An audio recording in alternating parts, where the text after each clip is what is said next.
Alors, bonjour tout le monde! Déjà la 4e capsule en ce mois de novembre, donc le mois de la prévention des chutes. Alors, aujourd'hui, comme on se l'est dit en fait à la capsule numéro 1, 50% des chutes ont lieu à domicile. Donc aujourd'hui, on va se donner des trucs pour essayer de garder notre autonomie à la maison le plus possible et c'est quand même assez facile de faire ça moyennant certains petits changements. Premier changement que l'on peut faire, ça s'applique au plancher. Premièrement, ne jamais serrer son plancher. C'est vraiment déconseillé en termes de prévention des chutes d'avoir de la cire sur son plancher. Deuxième truc, si jamais vous avez des tapis, on veut que les petits tapis, là, souvent qu'on met près de l'évier là, quand on fait la vaisselle, on veut que ce soit bien fixé au sol. Il existe maintenant des bandes antidérapantes qu'on peut placer sous les tapis. Et si jamais vos tapis sont un peu gondolés, on jette ça à la poubelle, ça vaut pas la peine de tomber pour ce genre de tapis, bien sûr. Également, les fils électriques. On veut que ces fils soient bien fixés au mur. On ne veut pas de fils dans notre aire de circulation. Il y a également les articles de rangement. Donc, on veut en avoir plusieurs. On veut pas de souliers qui traînent par terre. Il y a aussi le porte-journal qui peut être très, très efficace. Donc, globalement, un plancher, ça doit être propre et ça doit être dégagé.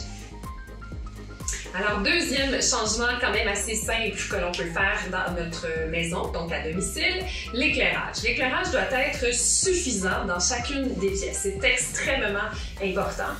On veut allumer la lumière. Quand on se déplace d'une pièce à l'autre, on veut allumer la lumière, c'est extrêmement important. On veut aussi avoir des lampes de poche à portée de main dans les tables de chevet, près de vous, près du salon.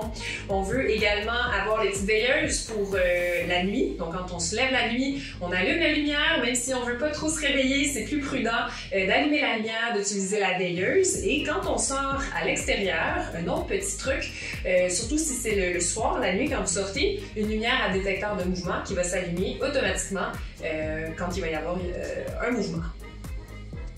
Alors, troisième changement que l'on peut apporter à notre domicile, c'est concernant les escaliers. Donc, c'est très important d'installer des rampes tout près de nos escaliers et de s'y tenir, autant en montant qu'en descendant. Très, très, très important pour prévenir les chutes.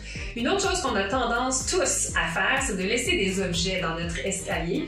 Pour X raisons, des fois on a les mains trop pleines, on laisse des sacs, une sacoche, tout ça, ça augmente vraiment notre risque de chute. Donc on ne veut pas le faire, on veut modifier ce comportement.